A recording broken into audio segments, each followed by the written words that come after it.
Hi, I'm Joe Radner. In the book of Genesis, it says that while Adam was in the Garden of Eden, God paraded all the created animals in front of him, and Adam got to give them their names. When I first heard that story as a child in Sunday school, I thought it was magnificent that Adam had so much intimacy and so much power with animals. See, I missed animals. I missed the Maine woods. I was living with my parents in a tiny little pet-free apartment in New York City. Sunday school. I picked the Sunday school that had a cage full of white mice. That's how bad it was. Our apartment was a half a block from the 3rd Avenue elevated train that ran down the middle of New York City. 3rd Avenue gave me my first impression of hell. It was dark, shadowed over by the tracks, and greasy and sooty, and it smelled sour and metallic.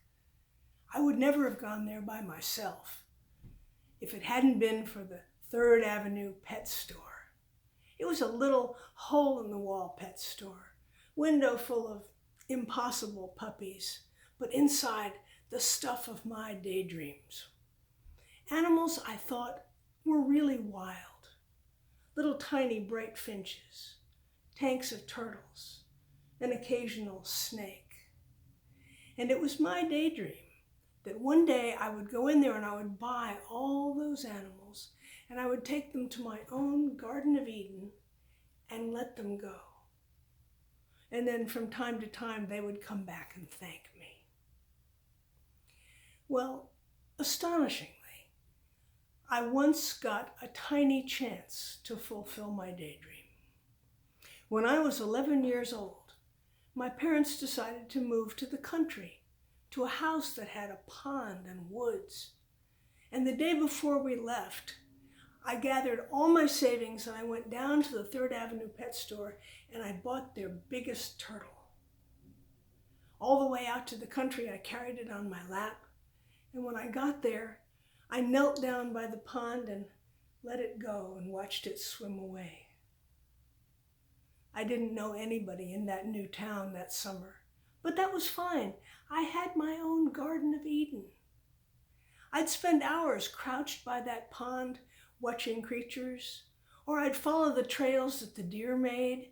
Sometimes they led me off into meadows where the grass was pressed down where the deer had slept. And I would lie down in that warm, sunny grass and pretend the deer were there with me.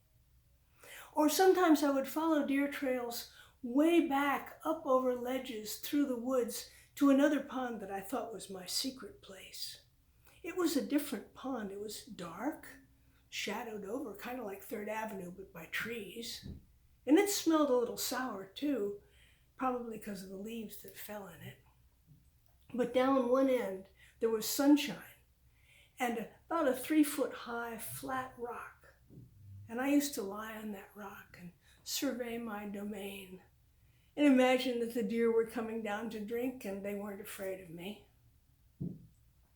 Well, one day I'd gone up to my secret pond and I went near my rock and I bent over to turn over a piece of bark. You know, sometimes there were little red salamanders under it.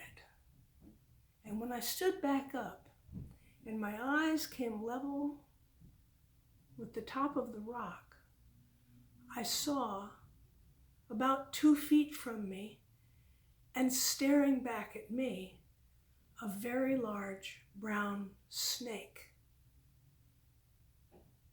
We didn't move. I've never been so close to an animal, so tense. My mind flashed back to a party that the neighbors had given us a couple of weeks earlier. They were introducing us to the area and they said, you know why you have so many deer there? It's because they come up from the valley. Copperheads do that too. Ah, my father said, how do you tell a copperhead from all the other spotty brown snakes? Ah, That's no problem. The pupils of a copperhead's eyes are elliptical like a cat's. You just get down there nose to nose and check it out. And everyone had laughed.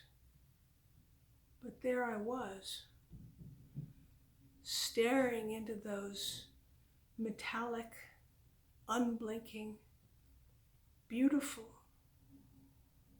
elliptical eyes. We couldn't move.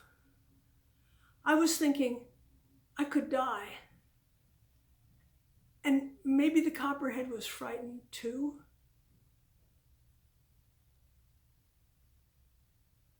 And then something let go. And very slowly, I stood up and moved away. And very slowly, the copperhead moved away and was gone. And carefully, mindfully, I turned and made my way down over those ledges back to my home. I was 11. I lived in the country. I had freed a turtle and met a snake. And I knew then that the Garden of Eden was not mine to invent.